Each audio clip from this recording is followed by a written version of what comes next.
नमस्कार मित्रांनो, स्वागत आहे तुमचं आपल्या श्री स्वामी समर्थ भक्त मंडळ या यूट्यूब चॅनलमध्ये।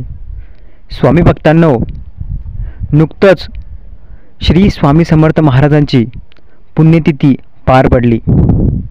त्यानिमित्ताने श्री स्वामी समर्थ सेवा केंद्र या बरेच केंद्रांमध्ये गुरुचरित्र पारायण, साप्ताहिक गुरुचरित्र पारायण पार पडलेलं आहे। त्यामध्ये बऱ्याच केंद्रामध्ये स्वामी महाराजांनी प्रत्येकाला काही ना काही दृष्टांत दिलेला आहे, काही ना काही दर्शन दिलेले आहे।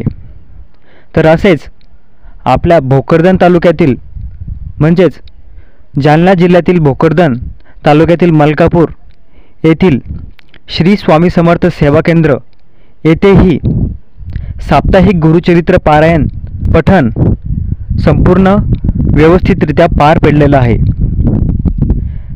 त्या संदर्भात सांगायचं झालं तर ह्या केंद्रामध्ये पण बरेच स्वामी भक्तांना स्वामी महाराजांचे अनुभव आलेले आहेत।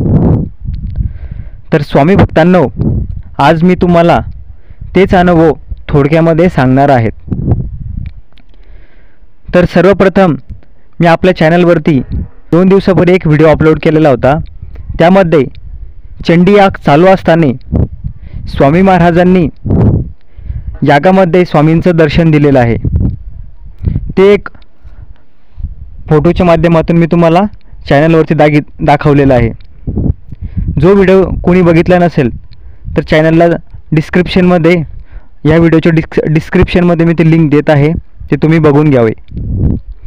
तर मित्रांनो, दुसरी महाराजांची इच्छा अशी की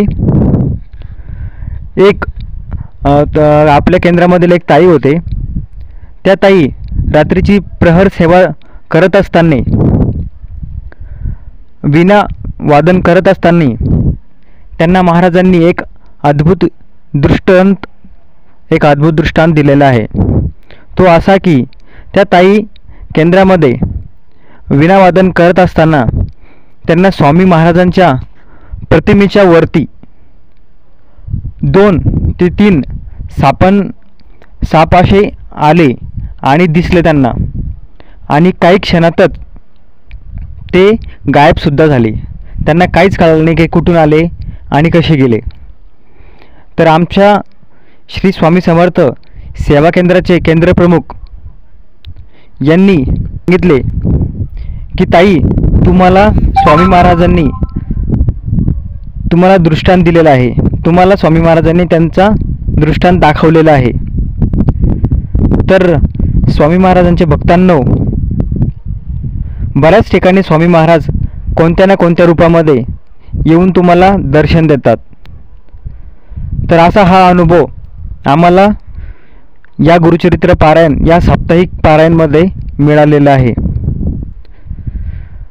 तर स्वामी भक्तांनो, अशाच प्रकारच्या स्वामी लीला, स्वामी संदेश, स्वामी कथा, स्वामी अनुभव ऐकण्यासाठी आपल्या श्री स्वामी समर्थ भक्त या यूट्यूब चॅनलला सबस्क्राईब करा आणि कमेंटमध्ये श्री स्वामी समर्थ लिहायला विसरू नका। धन्यवाद।